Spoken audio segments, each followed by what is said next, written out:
Bueno, buenas noches a todos. Después de un tiempo, de una pausa que tuvimos en el tema de las clases, hoy retomamos la clase en este mes de Nisan. El mes de Nisan es el primer mes en el calendario festivo del pueblo judío. De hecho, en la Torá, a este mes, al mes de Nisan, se lo llama Rosh Chodesh Rishon Hu LeChodshei Hashana, es decir, el primero de los meses del año, porque fue el primer mes en el que el pueblo judío se formó como pueblo, ¿sí? Con la salida de Egipto fue en el mes de Nisan, y por lo tanto la Torá empieza a contar todas las festividades a partir de este mes. Ustedes saben que en la Torá los meses en la Torá no tienen nombre. Los nombres vinieron mucho después. En la Torá los meses se los llama primer mes, segundo mes, tercer mes, y así, etc. El mes de Nisan, es el primer mes del año. Y la palabra mes en hebreo se dice Jodesh. Jodesh viene de la palabra Ithatshut, que significa renovación. Con cada comienzo de mes hay una renovación, no solamente del mes, no solamente del calendario, sino también de la persona, tiene que renovarse. Y más cuando estamos hablando del mes de Nisan, que es el primer mes del año calendario para las festividades, ¿sí? Entonces, mucho más nosotros como judíos nos tenemos que renovar. Y qué mejor renovación que la festividad de Pesaj, la primera festividad que tuvimos como pueblo allá hace 3.300 años atrás en Egipto, con una historia que muchos conocen y hoy la vamos a contar muy en breve, porque la idea de hoy no es hablar de la historia de Pesaj, sino de la historia de nosotros, no la historia del pueblo judío en Egipto, sino la historia de cada uno y uno de nosotros en el Egipto actual, que ya vamos a ver qué es. Pero para eso vamos a traer un poco de historia. La historia del éxodo de Egipto comienza, en realidad, años antes, con Jacob y sus hijos. Jacob era el tercero de los patriarcas del pueblo de Israel. ¿Cuáles eran los tres patriarcas? Abraham, Isaac y Jacob. Abraham fue el primer monoteísta, el primero en creer en Dios, pero si bien hubieron antes monoteístas, pero Abraham fue el primero también en expandir el monoteísmo en el mundo. Él iba y convencía a la gente de esa idea del monoteísmo, por eso se lo considera el primer monoteísta. Él tuvo a su hijo Isaac lo tuvo a Jacob. Jacob tuvo 12 hijos. Esos 12 hijos, el anteúltimo se llamaba Yosef. Yosef era un soñador, un muchacho súper carismático, lindo, soñador, emprendedor. Y los hermanos le tenían celos y envidia porque era también el preferido de su padre. ¿Por qué era el preferido de su padre? Bueno, Jacob se casó con dos mujeres, dos hermanas, eran Lea y Rachel. Después cada una de ellas le dio a su criada, o sea que se casó con dos sirvientas, digamos, una sirvienta de cada una de esas dos hermanas, por lo que tuvo 4 mujeres. Y tres tenían hijos, pero la más amada, por la que él trabajó 14 años, que era Rachel, no podía tener hijos, le costaba, hasta que al final por fin lo tuvo al anteúltimo de sus hijos, a Yosef, y después por último a Binyamin, al último de sus hijos. Entonces, imagínense ustedes que el amor que ese hombre sentía por esa mujer, por la que trabajó 14 años de una manera dura y fuerte para casarse con ella no le podía dar hijos hasta que por fin le dio un hijo. Ese hijo tenía una relación especial con ese padre y los hermanos lo sentían. Entonces, en un momento deciden hacer algo al respecto y bueno, primero era la idea de matarlo, después al final dijeron no, lo vamos a dejar morir en un pozo y al final decidieron venderlo como esclavo a una caravana que iba hacia Egipto, y así llega Yosef, el primer judío, a la tierra de Egipto. Pero ese Yosef no llegó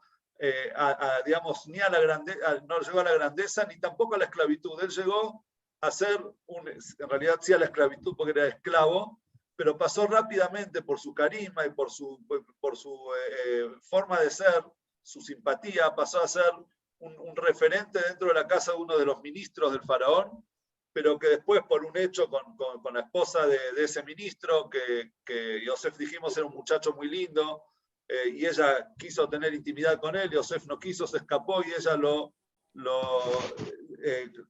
denunció a él de cosas feas, de abuso, etc. Y por eso lo pusieron a él en el calabozo. Y estuvo ahí varios años hasta que el faraón, hasta que los otros presos que eran ministros del faraón tuvieron cada uno sus sueños. Yosef interpretó los sueños de esos ministros y tuvo razón, digamos, coincidió con la interpretación de Yosef. Y así de repente Yosef, ese hebreo, así se lo llamaba, el hebreo Yosef, se empezó a hacer una persona conocida hasta que cuando el faraón tuvo sus sueños, los sueños que eran premonitorios, eran sueños que hablaban de los 7 años de abundancia y los 7 años de hambre que iban a venir en Egipto, el único que le pudo descifrar ese sueño fue Yosef. Y al descifrar ese sueño, el faraón ve su capacidad, ve su grandeza y lo pone a él como virrey de todo Egipto y como el que abastecía a toda la región de comida y de alimento en los años de hambruna. Yosef, siendo virrey de Egipto, recibe un día la visita de sus hermanos sin que ellos sepan quién era Yosef. Ustedes tengan en cuenta que Yosef tenía 17 años cuando fue vendido a Egipto y fue vendido como esclavo. Ya seguramente de ser un muchacho joven de 17 a ser una persona ya adulta, siendo virrey, con todos los atuendos de un rey y hablando la lengua egipcia y todo eso, ellos nunca se imaginaron que ese rey era su propio hermano. Pero él sí los reconoció, porque como dijimos antes, él era el anteúltimo, estaba entre los más chicos. Es decir, a sus hermanos adultos él los había visto adultos. Pero ellos a él lo habían visto un muchacho joven y ahora de repente lo ven una persona adulta, pasaron los años, no lo reconocieron, pero él sí los reconoció y después de un ida y vuelta, al final él se le revela y le dice: yo soy Yosef y quiero que traigan a mi padre y que vengan todos ustedes con sus familias a la tierra de Egipto. Acá tenemos abundancia, acá tenemos bienestar, acá tenemos tranquilidad, no van a tener que preocuparse ustedes por el pastoreo, por buscar sustento. Yo les voy a proveer a ustedes de todo sustento material, no van a tener ningún problema, les dio buenas tierras. Y así es que Jacob y sus hijos, 70 personas, 70 nefayot, 70 almas hebreas, llegaron a la tierra de Egipto. Y ahí comienza la era de la esclavitud, que al principio no era una esclavitud, los primeros tiempos eran tiempos de bonanza, eran tiempos de tranquilidad, de serenidad en la tierra de Egipto, hasta que la Torá dice que Vayakom melech hadash bemitzrayim lo yada et Yosef. Significa que de repente surgió un nuevo rey en Egipto que no reconoció a Yosef. Yosef, por favor, los que pueden silenciar los micrófonos. Yosef era el virrey de Egipto, era respetado por todos los egipcios. Sin embargo, perdón, ahí está, perfecto. Silencia a todos. Bueno, ese Yosef que era reconocido por todos, ya habían fallecido todos sus hermanos, pero el nombre de Yosef todavía quedaba en la conciencia de los egipcios.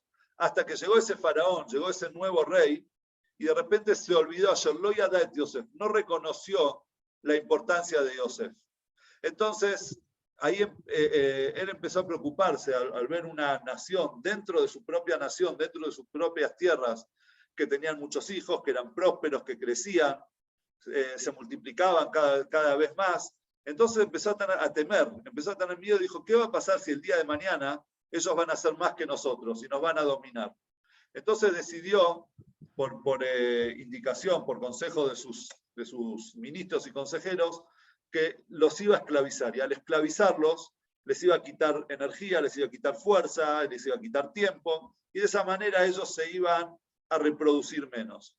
Pero no bastó con eso, ellos se siguieron reproduciendo y fue un decreto tras otro, cada vez más duro, al punto tal que él dijo que los astrólogos habían visto que un libertador del pueblo judío iba a nacer, que será Moisés, y iba a liberar al pueblo. Entonces, para ir contra la astrología, contra esa predicción, el faraón decidió matar y ahogar a todos los varones judíos y a todas las niñas educarlas como egipcias. Y de esa manera iba a cortar la propagación del pueblo hebreo en la tierra de Egipto. Pero nace Moisés, y Moisés es prematuro, entonces cuando los primeros meses la madre lo pudo mantener digamos, escondido hasta que llegó un momento en el que ya lo iban a venir los guardias del faraón, lo iban a venir a buscar, a ver dónde estaba el niño que tendría que haber nacido de esa mujer embarazada. Entonces ella lo pone en el Moisés, lo que nosotros llamamos hoy Moisés, y lo manda con su hija Miriam, con la hermana de Moisés, que era la mayor, lo manda al Nilo. Y le dice, mirá, poné el canasto, le puso alquitrán para que flote, le dijo, poné el canasto en el Nilo y andá, quédate por ahí mirando a ver qué pasa con él, capaz que alguien lo encuentra y el chico va a poder vivir. Y así fue, que la que lo encontró fue la hija, la princesa, la hija del faraón.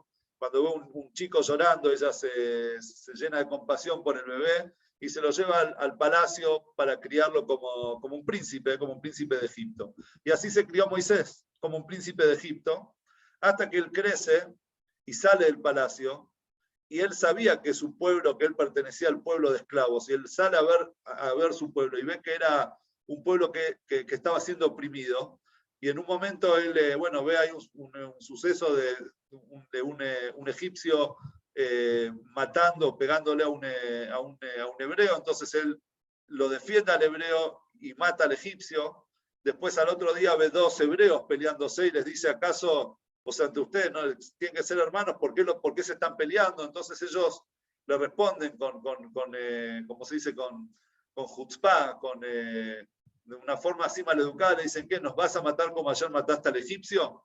Entonces ahí Moisés se da cuenta que eso que había pasado el día anterior ya se había hecho, ya había corrido digamos, había corrido la bolilla, como se dice, y se escapó, él temía del faraón porque el que tocaba un egipcio era condenado a muerte, entonces él se escapa para el desierto donde le aparece Dios con la zarza ardiente y le dice, vos vas a liberar al pueblo de Israel. Moisés vuelve junto con su hermano Aarón, Dios le manda las 10 plagas a Egipto y así, el faraón endurece su corazón y no quiere mandar al pueblo hasta que después de las 10 plagas, después de la 10ª plaga, el faraón le dice, váyanse, los echa, no solamente que les dice, no es que les da permiso de irse, sino los echa de Egipto, pero después se arrepiente, y cuando se arrepiente los empieza a perseguir, hasta que el pueblo judío llega al Mar Rojo, el Yam Suf, el mar se parte, el pueblo judío pasa, y cuando el faraón va a pasar con todo su ejército, las aguas vuelven a cerrarse y se terminan todos ahí ahogados. Y así el pueblo judío pasa a la libertad, el famoso éxodo de Egipto, pasa a deambular 40 años por el desierto, donde recibimos la Torá, donde Dios nos protegió con el maná del cielo, con las nubes, etcétera, etcétera, hasta llegar a la tierra de Israel. Esa es la historia en general. A raíz de esa historia, nosotros festejamos todos los años el mismo Pesaj que festejaron, el mismo Seder que festejaron los judíos en la tierra de Egipto, con algunas diferencias. ¿Cuáles son las diferencias? Es que hoy no tenemos el Corbán Pesaj, en la ofrenda, el sacrificio del Pesaj para comer. Entonces no hacemos una ofrenda de Pesaj, ponemos en la que hará, que ya lo vamos a ver la semana que viene, cosas que simbolizan esa ofrenda de Pesaj, pero sí comemos, por ejemplo, la matzá, que era el pan ácimo, que ellos no tuvieron tiempo de leudar, porque como dijimos antes, el faraón los echó, ellos se tenían que ir rápido, entonces no alcanzaron a leudar la masa para que se convierta en pan, y por eso se llevaron así unas galletas bien chatitas, y por eso nosotros hoy comemos la matzá, este pan ya considerado el pan pobre. También a raíz de eso, durante 8 días, 7 días en la tierra de Israel y 8 días fuera de Israel, nosotros sacamos de nuestras casas toda levadura, limpiamos la casa a fondo y comemos únicamente matzá, nada más de harina, aparte de la matzá, nada más de harina. Y no solamente eso, la noche previa a Pesaj, que sería el jueves próximo a la noche, se hace lo que se llama la Bedikat Hametz, la búsqueda del Hametz, donde nosotros vemos, después de toda esa limpieza que hicimos en la semana, vemos si quedó, buscamos los restos de Hametz en la casa para ser quemados al día siguiente, ¿sí? A la mañana, sería el viernes a la mañana, se los quema, y con eso nosotros quemamos todo el Hametz que tenemos en nuestra posesión, y además, por las dudas, también vendemos, si es que tenemos en nuestra propiedad algo de Hametz, ya sean vajilla o lo que sea, hacemos una venta legal a una persona no judía, cosa de que tampoco nosotros poseamos nada Hametz en nuestras casas en Pesaj. La venta esa no significa entregar las cosas, significa cerrar todo eso en un placar, y eso se le vende, ese hametz está vendido en papeles legales a una persona no judía, y después se lo vuelve a comprar, el rabino se lo vuelve a comprar al no judío después de Pesaj, y así todas las cosas vuelven a nosotros. Eso es básicamente lo que es la historia de Pesaj y las mitzvot de comer matzá, de quitar el hametz, y también hacer la noche del Seder de Pesaj. Ahora, todo esto es muy lindo en la parte literal, la que todos conocemos, pero hoy, como dije al principio, no vamos a hablar de esas cosas, vamos a hablar de otro Pesaj, que es el Pesaj personal de cada uno y uno de nosotros. Porque el judaísmo, la Torá, siempre lo decimos, tiene varios aspectos, tiene varias capas, varios niveles, un nivel literal, un plano literal, pero también tiene un plano psicológico, tiene un plano espiritual, tiene un plano mucho más profundo que el que nosotros vemos así digamos, a simple vista. Y también, y principalmente, la salida de Egipto, el éxodo de Egipto, y Etziat Mitzrayim y Pesaj, en nuestras vidas es algo básico e importantísimo. Al punto tal que dice la Torá, hay un versículo en la Torá que dice, para que recuerdes el día de la salida de Egipto todos los días de tu vida. Vienen los sabios del Talmud y dicen, ¿qué es todos los días de tu vida? Podría haber dicho los días de tu vida. Entonces dice, todos los días de tu vida es que en cada generación y generación, y en cada día y día, tanto de día como de noche, la persona tiene que recordar la salida, el éxodo de Egipto. Al punto tal que en el Shema Israel, que leemos a la mañana y a la noche, recordamos la salida de Egipto. Cuando hacemos el Kiddush en Shabbat, recordamos la salida de Egipto. Cuando hacemos nuestros rezos, la Midá, recordamos la salida de Egipto. En todo momento estamos recordando la salida de Egipto. ¿Y por qué? Si Egipto ya pasó hace miles de años, ¿cuál es la necesidad de recordar todo el tiempo esa esclavitud, esa historia? La respuesta está en que en realidad no es una historia. No es una historia que pasó, es una historia que pasa. Es una historia que cada uno de nosotros está viviendo en cada momento, en cada etapa de su vida, está viviendo una esclavitud y está viviendo un éxodo de esa esclavitud. Y es por eso que nuestros sabios ponen en nuestra conciencia, tanto de día como de noche, en cada momento de nuestro día, recordá el éxodo de Egipto, recordá que yo te saqué de la tierra de Egipto, te saqué de la esclavitud. Entonces vamos a analizar un poco la historia, pero desde otro aspecto, desde ese aspecto más psicológico, más profundo, más que nos toca a nosotros. El pueblo judío, como dijimos al principio, va a Egipto ¿por qué? En búsqueda de una sola cosa, de una tranquilidad material. Había hambruna en la región, había hambre, no había sustento, no había pan, no había harina. Entonces bajan a Egipto para buscar ese sustento, para buscar esa tranquilidad física y material. Una vez que ellos encuentran a Yosef, deciden mudarse a Egipto justamente en búsqueda de esas mejores tierras, las tierras de Goshen, donde ellos iban a poder pastorear y vivir una vida tranquila, y así fue. Ellos encontraron esa tranquilidad material. Y es la búsqueda que todos nosotros tenemos también en nuestra vida. Uno se prepara, estudia, se profesionaliza y empieza a trabajar y todo para poder tener un bienestar económico, material, ¿sí? Pero llega un momento en el que de repente, Vayakom Melech Hadash de Mitzrayim, surge un nuevo rey en ese Egipto. Surge un nuevo rey.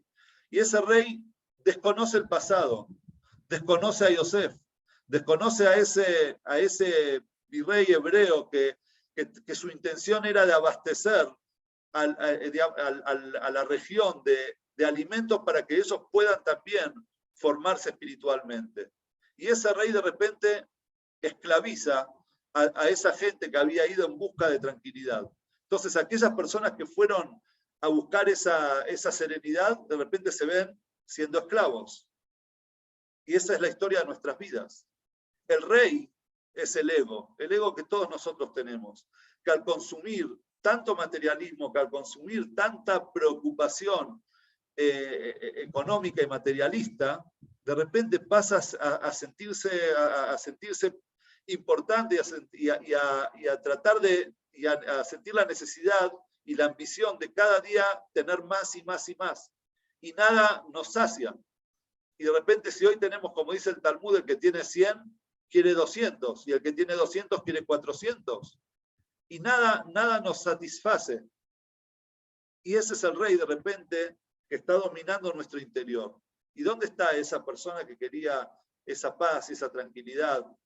De repente está en una rueda que nunca para, ¿sí? En una bola de nieve que se hace cada día más grande, producto de ese ego que nosotros tenemos. Esa es la esclavitud de Egipto. La palabra Mitzrayim en hebreo tiene las mismas letras que la palabra Meitzarim.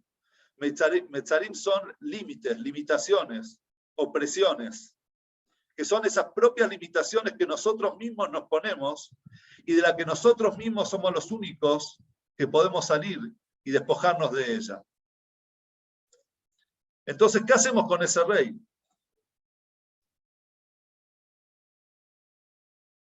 Ese rey necesita ser castigado. ¿Sí? Están las 10 plagas, no vamos a entrar hoy en las plagas, cada una y una, de lo que cada una representa dentro de nuestras vidas, pero sí hay algo importante que les quiero decir. Dos cosas sobre el nombre de Pesaj. Por un lado, el nombre de Pesaj significa pasaj, significa saltear. ¿Por qué a Pesaj se lo llamó Pesaj? Porque en la última de las plagas, en la 10ª plaga, el pueblo judío había pintado los marcos de las puertas con la sangre de la ofrenda del Pesaj, de ese animal que ellos habían ofrendado y sacrificado, y Dios salteó las casas de los judíos, y al saltear esas casas, Pesaj es saltear, los judíos se salvaron y Dios golpeó a los egipcios. Entonces por eso se llama Pesaj. Y esta palabra en realidad nos da a nosotros también es la llave de cómo salir de nuestro ego. Y cuando uno quiere salir de esa esclavitud propia y personal, de ese Mitzrayim, de esas propias limitaciones que uno tiene, no sirve ir paso a paso. Como uno dice, de todo generalmente cuando uno avanza tiene que ir despacito. Pero cuando uno se escapa de algo peligroso, no va despacito, va saltando, va corriendo, trata de irse lo más rápido posible. Entonces, cuando uno se está quemando y se siente que está atrapado en las limitaciones, en su propio ego, en sus propias limitaciones de su vida, entonces hay que hacer un Pesaj, hay que hacer un salto. Y ese salto tiene que ser, y ahí va el segundo concepto de Pesaj. La palabra Pesaj significa Pesaj. Son dos palabras. ¿Qué es Pesaj? P es boca en hebreo. ¿Quién sabe hebreo? P es boca. Saj es conversa, charla. ¿Sí? Y ahí está también escondido todo el motivo del Seder de Pesaj. ¿Qué es lo que nosotros decimos en el Seder de Pesaj? Relatá lo que ocurrió en el éxodo de Egipto. Está la transmisión a las nuevas generaciones. Desde el comienzo de la Agadá hasta el final de la Agadá, hacemos muchas cosas que no tienen sentido, tiene un único sentido, que es despertar la atención de los más chiquitos. Pesaj significa poder relatar, poder contar las grandezas de Dios, poder contar esos milagros, darnos cuenta que en realidad toda esta materia que nosotros tenemos no es nuestra, es de Él, es de Dios.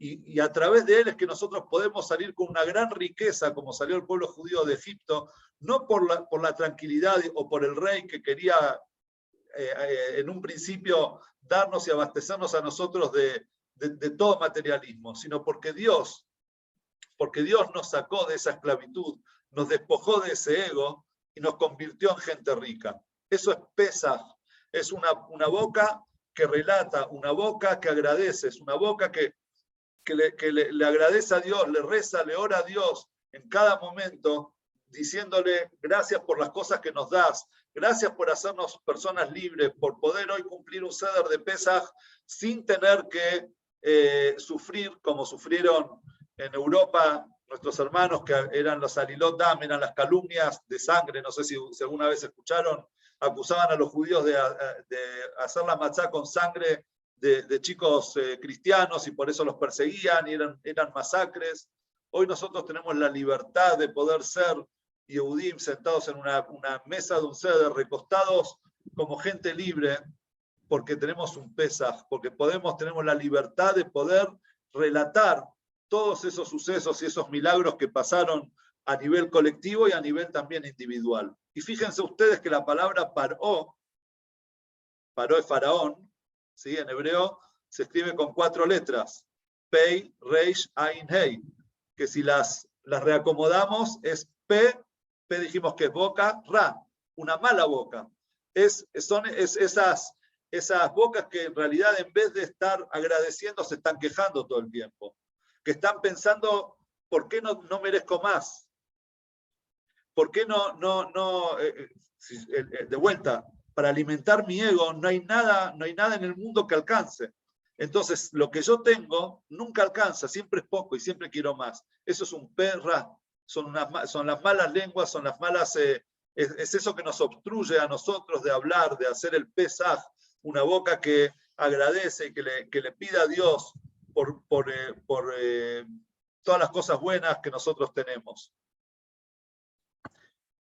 Y también, siguiendo con el tema de la boca, el éxodo de Egipto, ¿a dónde es? El pueblo judío sale de Mitzrayim, ¿sí? Sale de un país, sale de un lugar importante, digamos, de un lugar donde habitaba gente, era el imperio en aquellas épocas, y sale al desierto, 40 años en el desierto. Desierto en hebreo es midbar, se dice midbar. ¿Y cómo se dice hablar? Medaber. Medaber tiene las mismas letras también que la palabra midbar. Y de vuelta ahí nosotros nos encontramos con la importancia de la transmisión, con la importancia de la educación. Porque ser gente libre es poder educar a nuestros hijos con esa libertad también. Poder transmitir el medaber, poder hablar y transmitir todos esos valores judaicos, religiosos que nosotros tenemos de una forma con libertad y con ganas y con convicción. Y vamos a ir ahora al concepto de Pesaj, de Hametz y de Matzá. Nosotros hablamos del ego, ¿sí? El ego es el mayor problema que todos nosotros tenemos. Quizás alguno está preguntándose, dice, ¿qué habla Rafi del ego? Yo no tengo ego. Bueno, a veces ese es el ego mayor. Pensar que uno no tiene ego es el ego mayor. Pero yo estoy seguro, si cada uno y uno de nosotros analizamos realmente dentro nuestro todas las cosas como nuestra forma de ser, nos damos cuenta que todos estamos tocados por el ego. Y es por eso que cuando hablamos de la salida de Egipto, no hablamos de una salida de Egipto. Como dijimos al principio, tenés que recordar la salida de Egipto todos los días de tu vida. Es decir, porque de ese ego nunca nos despojamos del todo. Siempre hay algo que nos está ahí, que está quedando. Son niveles. El ego que yo tengo hoy, si lo trabajo, no va a ser el mismo ego que voy a tener mañana. Obviamente el de mañana quizás sea más chico, pero siempre va a estar. Entonces tenemos que tratar de refinarnos día a día, en cada momento, despojarnos de ese ego. Y ahí viene el concepto del Hametz y la Matzá. ¿Por qué es tan importante sacar todo el Hametz de la casa? ¿Por qué no podemos comer matzá y dejar el Hametz? ¿Por qué no como pan? O también como pan, o también como matzá. ¿Por qué hay que dejar de comer pan? Porque los judíos llevaron una matzá. Es más, yo voy a agregarle a la pregunta. Capaz que una mujer en Egipto vieron de esas Yemame que nunca va a dejar que la heladera de la casa, que la alacena en la casa esté vacía, capaz que había horneado el día anterior pan y tenía un pan así bien leudado y todo, y sí se lo llevó ese día en la salida de Egipto, en el Éxodo, se llevó un pedazo de pan. Entonces, ¿por qué no podemos comer matzá y pan? Ok, la mayoría de la gente no llegó, no alcanzó a leudar su masa, pero capaz que algunos sí horneó su masa. Entonces, ¿por qué no comer las dos cosas? ¿Cuál es el concepto del hametz y de la matzá? Y le voy a decir más, voy a ir más lejos y vamos a aprender un poco de halajá.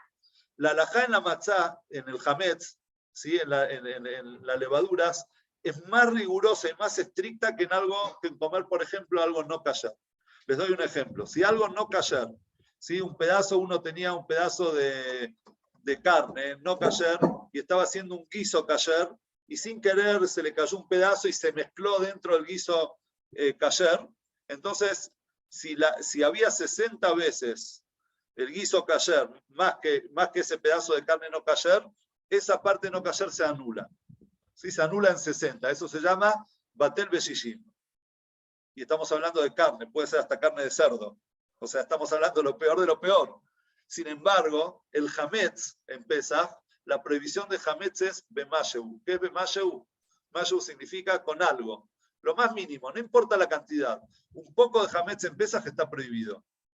Prohibido total. Hay que sacar todo el hametz hasta las miguitas, hasta lo más insignificante. No hay esa anulación en 60. No es que si se me cayó un poco de harina en 60, entonces se va a anular. No. Es más riguroso, es más estricta la Torá, es más estricta en el tema de hametz que en el tema, por ejemplo, de no kasher y kasher. ¿Por qué? Porque en realidad el hametz es ese vestigio de ego, como la misma masa lo demuestra, es algo que leuda, que se eleva, que se llena de aire, que cuando uno hace así, a la masa se vuelve a hacer chata, porque es aire. El ego es eso, el ego es aire, es algo que no tiene consistencia, pero termina siendo un pan, termina siendo algo leudado. La matzá no, la matzá es chata, la matzá es el pan ácimo, es el pan pobre, es el pan de la humildad. El pan de la humildad que comieron nuestros antepasados siendo esclavos en Egipto. Nosotros no somos un pueblo que nació libre, somos un pueblo que nació desde la esclavitud, porque eso nos recuerda siempre esa humildad que debemos tener. Nos recuerda la matzá. Y cuando hablamos de ego y de humildad, no hay que uno se anula en 60.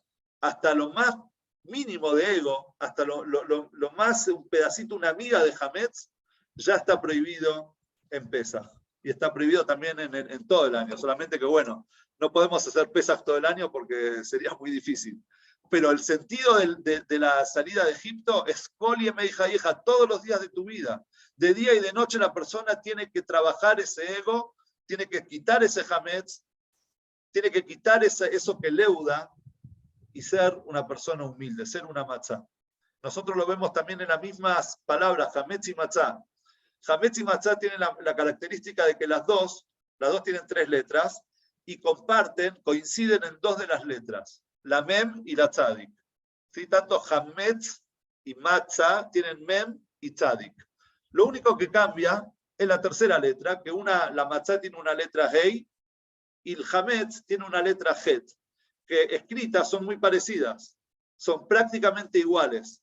Lo único que cambia es que la letra hei, la pata de la izquierda, está cortada arriba. O sea, no se une la patita al techo de la letra. Y eso es el concepto también de la matzá. Cuando hay aire, cuando hay una salida, entonces nunca se infla. Si ustedes tratan de inflar un globo pinchado, no se va a inflar. Pero la het es cerrada. La het es cerrada y al ser cerrada, se eleva. La persona tiene que saber que nosotros somos una fracción de algo. Somos una fracción de la sociedad. Somos una fracción de nuestro pueblo. Y también frente a Dios somos una fracción. Dios nos completa a nosotros. El ser humano no es completo. El ser humano no es perfecto. El ser humano necesita siempre de la otra persona para poder, no voy a decir completarse, porque uno nunca se completa, siempre tiene que seguir y seguir buscando, pero para mejorarse y para perfeccionarse necesita del otro. Hasta aquellas personas que económicamente les va muy bien y que de repente es gente rica y uno dice, también el rico necesita de la otra persona que le compre su mercadería. O sea, es decir, el ser humano es un ser humano social. Siempre nos falta algo. Y una persona que sale a la mañana y no tiene... también vamos a hablar de la persona egoísta, egocéntrica. Si no tiene... Le voy a contar una historia, vamos a describirlo de esta manera Voy a contar una historia. Una vez una persona, judío religioso, tenía una gran habilidad y una gran debilidad por el golf. Le encantaba jugar al golf. Era una debilidad que él tenía y tenía una gran capacidad, una habilidad. Pero él iba todos los días a jugar al golf, pero en Shabbat él no podía ir. Entonces, todos los Shabbat era una lucha interior. Quiero ir a jugar al golf, pero no puedo porque es Shabbat, tengo que descansar. Un Shabbat él decide violar el Shabbat y dice, ¿sabes qué? Voy en escondida, nadie me ve, voy a ir a jugar al golf. Resulta que va a jugar al golf y de repente hace todos los hoyos en uno. Todos, tac, uno, tac, uno, todos los hoyos en uno. Entonces el hombre dice, espectacular, mirá lo que hice hoy, nunca me pasó en la vida. Pero a partir de ese día pasó a ser un hombre sufrido. ¿Por qué? ¿Por qué sufrido? Porque no lo podía compartir con nadie. No tenía a quién contarle sus logros. ¿Qué le iba a decir? Me fui en Shabbat a jugar al golf, hice todos los hoyos en uno. No podía contárselo a nadie porque fue en secreto. Entonces la persona pasó a oprimirse por eso. Es decir, el ego necesita de la otra persona. Necesita que el otro venga y le diga, uy, qué bueno que sos, qué grande, qué genio, qué capacidades que tenés, etc. Es decir, el ser humano siempre necesita del otro, nunca somos completos. Esa es la letra Hey, que le falta un pedacito, esa es la matzá, es la humildad. Reconocer que necesitamos de la otra persona. Y la otra persona necesita de nosotros. Pero no como algo de ego, necesita de mí, sino como que somos parte todos de una misma, de un mismo escenario, somos parte de todo de una misma escenografía, donde cada parte, cada uno de nosotros es importante. Y esa es la hey de la humildad, es la hey de la matzá. Entonces llega víspera de Pesaj y la Torá nos dice, busca el hametz. ¿Dónde tenés que buscar el hametz? Lo tenés que buscar en cada rincón de tu casa, en cada rincón de tu hogar. ¿Y cómo lo buscas? Con una llama, a la luz de la vela. Es verdad que uno puede abrir y encender las luces y quizás se ve mejor, pero hay una mitzvah de ir a la luz de la vela. Uno va a decir, bueno, porque antes se usaba la vela, antes no había luz, entonces no puedes buscar de noche sin luz. Entonces por eso los sabios dicen a la luz de la vela, pero en realidad hay un concepto mucho más profundo. La vela tiene una llama, esa llama representa el alma, representa la neyamá, es ese fuego ardiente que está dentro nuestro, que nos dice, quiero acercarme a Dios, quiero ser parte de Dios, dejá todo ese materialismo de lado, dejá toda esa parte, esas ambiciones que vos tenés en vida, ese ego, dejalo de lado, y ocupate de tu espíritu, ocupate de tu llama, de tu neyamá. Con eso busca el hametz, con eso busca el ego para erradicarlo de tu casa.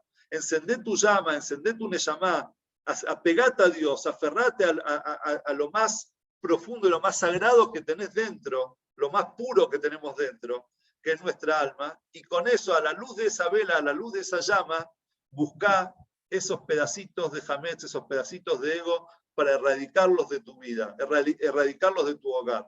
La casa, el hogar, es el corazón de cada uno de nosotros. Y el ego dentro de nuestro corazón no hace nada bien, ni siquiera un poquito. Ni siquiera un poquito. Entonces agarrá esos pedacitos de hametz, buscalos, reconocelos, juntalos y quemalos. Y ahí está la mitzvah de biur hametz que se hace a la mañana. Se quema el hametz. El hametz hay que quemarlo con el mismo fuego, esa misma llama que encendimos nosotros en nuestra neyamá, es la llama que va a consumir ese ego que nosotros tenemos dentro.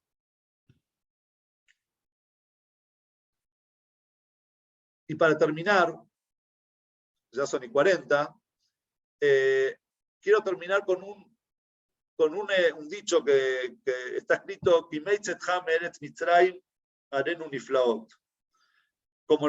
como aquellos días del éxodo de Egipto, de la salida de Egipto, voy a hacer milagros. Es decir, es una profecía de la era del Mashiach.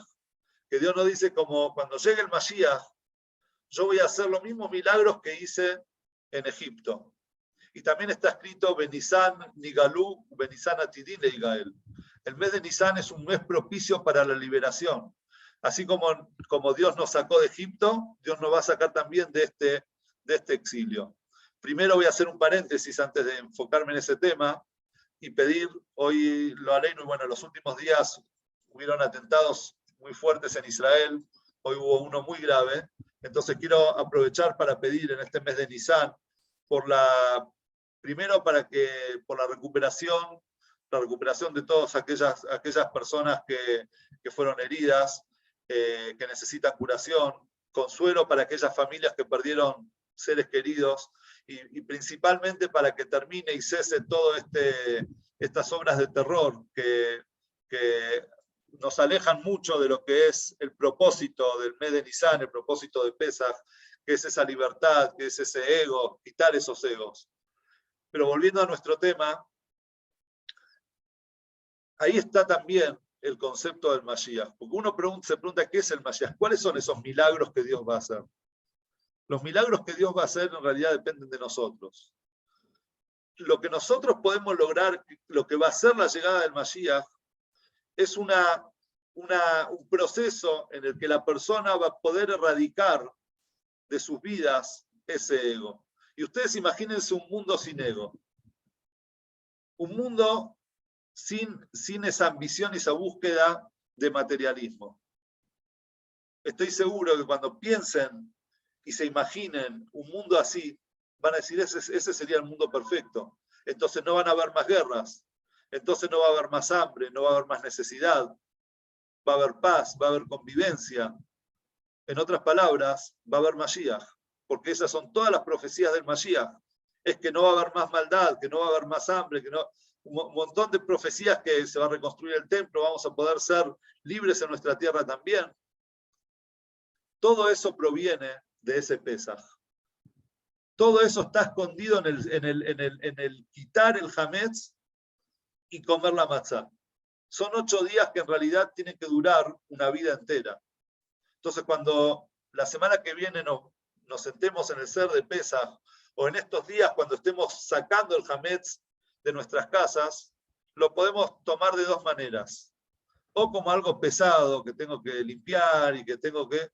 o como algo, como una alegría, representando cada limpieza que yo, cada pieza que yo, cada cuarto que yo limpio en mi casa, es un cuarto que estoy limpiando también dentro mío. Porque todo lo que nosotros hacemos en la práctica, como dijimos al principio, todo plano literal tiene también un plano psicológico y espiritual, un plano mucho más profundo.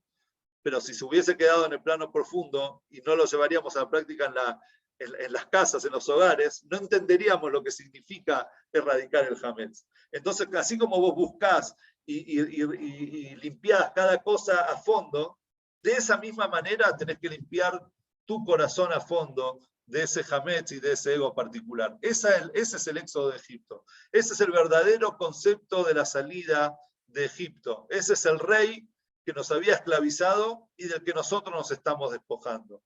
El ego personal de cada uno de nosotros. La semana que viene, si Dios quiere, vamos a hacer otra charla. Ya voy a avisar qué día, porque el jueves es el día en el que tenemos que buscar el hametz, que seguramente cada uno lo va a buscar en sus hogares, lo va a buscar también en sus corazones. Entonces, probablemente martes o miércoles hagamos una segunda clase sobre Pesaj, enfocándonos en el Seder de Pesaj. ¿Sí? El Seder es orden, y vamos a tratar de hacer orden en el orden de Pesaj, para que el viernes próximo, cuando estemos sentados con la Agadá, entendamos qué es lo que estamos haciendo y cuál es el concepto de todo ese orden, de todos esos pasos que nuestros sabios nos pusieron en Pesaj.